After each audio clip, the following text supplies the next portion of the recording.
ये कहानी है सुंदरपुर शहर की, जहां रेखा कुछ दिन पहले ही शादी करके आई थी। उसकी सास रोज पार्क में घूमने जाती थी, इसलिए उसने रेखा को भी बोला, अरे बहू, मैं रोज घूमने जाती हूँ, कल से तू भी मेरे साथ चलना। घूमने से शरीर सही रहता है और शरीर से आलस खत्म होता है। ठीक है मम्मी जी, मैं सुबह जल्दी उठ जाऊंगी। अगले दिन दोनों सास बहू सुबह सुबह पार्क में एक्सरसाइज कर रहे थे। तभी रेखा की तबीयत खराब हो जाती है और उसे पीरियड्स हो जाते हैं। पार्क में सब लोग उसे देखकर हंसने लगते हैं और उसे देखकर इधर उधर जाने लगते हैं। ये देखकर सास बोलती है, ये सब लोग हमें देखकर हंस क्यों रहे हैं? आखिर माजरा क्या है? पता नहीं माँ जी, मेरी भी कुछ समझ नहीं आ रहा। तभी रेखा अपनी सास से थोड़ा आगे होकर एक्सरसाइज करती है। तभी उसकी सास की नजर रेखा के गंदे कपड़ों पर पड़ती है। रेखा के कपड़ों पर खून के धब्बे लगे हुए थे। ये देखकर सास उसके पास आकर गुस्से में बोलती है, अरे बहू, ये क्या? जब तुम्हें पता था कि तुम्हारी तबीयत खराब होने वाली है तो पार्क में आई ही क्यों? बेवजह ही तमाशा बना दिया। मम्मी जी, मुझे याद ही नहीं रहा, आज मेरी डेट है, पता भी नहीं चला। तेरी इस बेवकूफी के कारण आज सारे पार्क में मेरा मजाक बन गया। उसकी सास उसे पार्क से गुस्सा करते हुए घर लेकर आ जाती है। रेखा की नई नई शादी हुई थी तो उसे उसके ससुराल के तौर तरीके नहीं पता थे।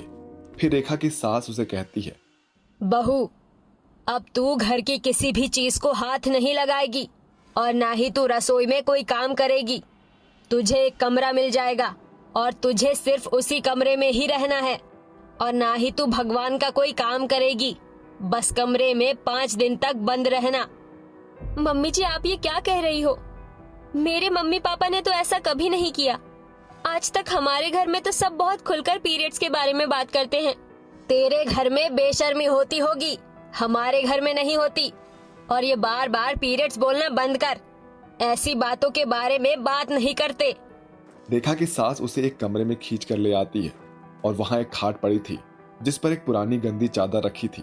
साथ ही वहां एक गंदा सा कपड़ा भी पड़ा था। तो उसकी सास उससे कहती है, बहू, तेरे पास जो कपड़ा पड़ा है उसे ही यूज कर लेना, वो तुम्हारे 5 दिन के लिए काफी रहेगा। माँ जी, ये तो बहुत गंदा है, मैं ये सब यूज नहीं करूंगी। मुझे तो सैनिटरी पैड चाहिए, मेरे कमरे में रखे हैं, मैं वहां से लेकर आती हूँ। नहीं, अब तू इस कमरे से एक भी कदम बाहर नहीं निकाल सकती, और अब तू 5 दिन तक इसी कमरे में बंद रहेगी, और 3 दिन तक तेरा उपवास रहेगा, और उसके अगले दिन तुझे काम वाली खाना दे देगी। तुझे कमरे से बाहर निकलने की कोई जरूरत नहीं है, और यही कपड़ा यूज करना। रेखा की सास उसे कमरे में बंद कर देती है। रेखा का पति कुछ काम से बाहर गया हुआ था, इसलिए उसे इन सब चीजों की खबर नहीं थी। एक रात तो रेखा ने जैसे तैसे वहां गुजार ली, मगर अगले दिन जब रेखा का गेट खुला तो वो पहले अपने कमरे में पैड देखने गई। उसे नहीं मिला तो वो बाजार अपने लिए सैनिटरी पैड लेने चली गई, और वो दुकान पर सैनिटरी पैड ले रही होती है, वहीं दूसरी ओर उसकी सास दुकान से सब्जी ले रही थी। तभी उसकी नजर अपनी बहू पर पड़ती है। सास उसका हाथ पकड़कर कोने में ले जाती है। अरे बहू, तू यहाँ क्या कर रही है? तुझे कितनी बार समझाया, लेकिन तेरे पल्ले कुछ नहीं पड़ रहा।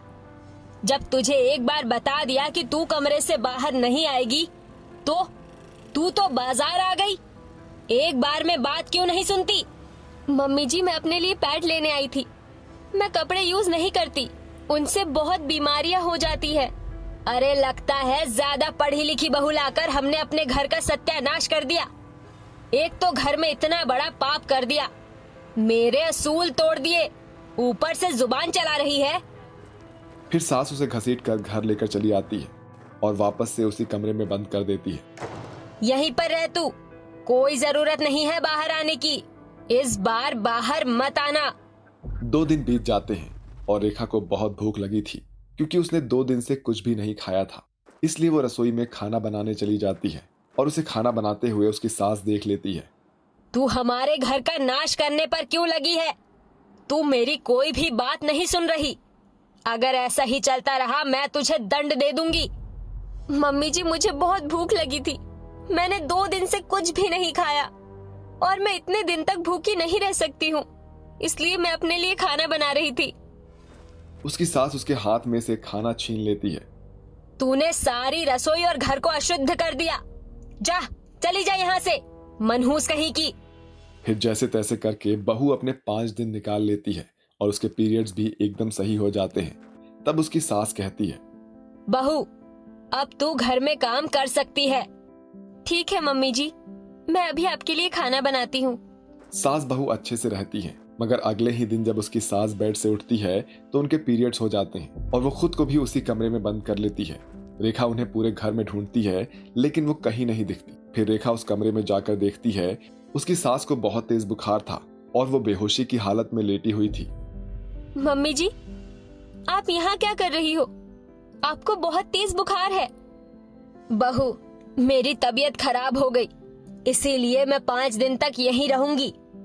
मगर आपकी तो वैसे ही तबीयत खराब हो रही है, यहाँ रहकर और हो जाएगी। आपके हाथ पैरों में ऐसे ही दर्द रहता है। नहीं बहू, मैं यहीं पर रहूंगी, तू जा यहाँ से। रेखा को उसकी सास कमरे से भेज देती है। अगले दिन उसकी सास की तबीयत बहुत ज्यादा खराब हो जाती है और वो कमरे में बेहोश हो जाती है। जब रेखा उसे खाना देने आती है तो वो अपनी सास को बेहोश देखकर डर जाती है। मम्मी जी उठो, क्या हुआ आपको? उसकी सास कुछ भी नहीं बोलती। रेखा उनके मुंह पर पानी के छींटे मारती है। तब उसकी सास की आंख खुल जाती है। बेटा, वो मैं बेहोश हो गई थी, मेरे पेट में ज्यादा ही दर्द हो रहा था।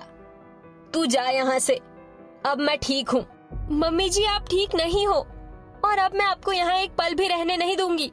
रेखा जबरदस्ती अपनी सास को कमरे से बाहर लेकर आती है और उसकी खूब सेवा करती है, जिससे उनका बुखार कम हो जाता है। जब उसकी सास के पीरियड्स ठीक हो जाते हैं तो रेखा उस पीरियड वाले कमरे को हमेशा हमेशा के लिए बंद कर देती है और फिर उसमें कोई नहीं रहता और वो अपनी सास से कहती है, मम्मी जी, पीरियड्स एकदम नेचुरल चीज है और इससे हमें शर्माना नहीं चाहिए, बल्कि हमें इसके बारे में खुलकर बात करनी चाहिए। अगर हम पीरियड्स में गंदा कपड़ा यूज करेंगे तो हमारा शरीर ही खराब होगा। हम पीरियड्स में भी खुलकर घूम सकते हैं, कहीं भी जा सकते हैं। वो लड़की की अपनी इच्छा होनी चाहिए, ना कि कोई जबरदस्ती। हाँ बहू, तुमने सही कहा। पीरियड्स में अगर कोई बाहर नहीं जाना चाहता है तो वो उसकी खुद की मर्जी होनी चाहिए। हम कौन होते हैं उन पर रोक टोक करने वाले।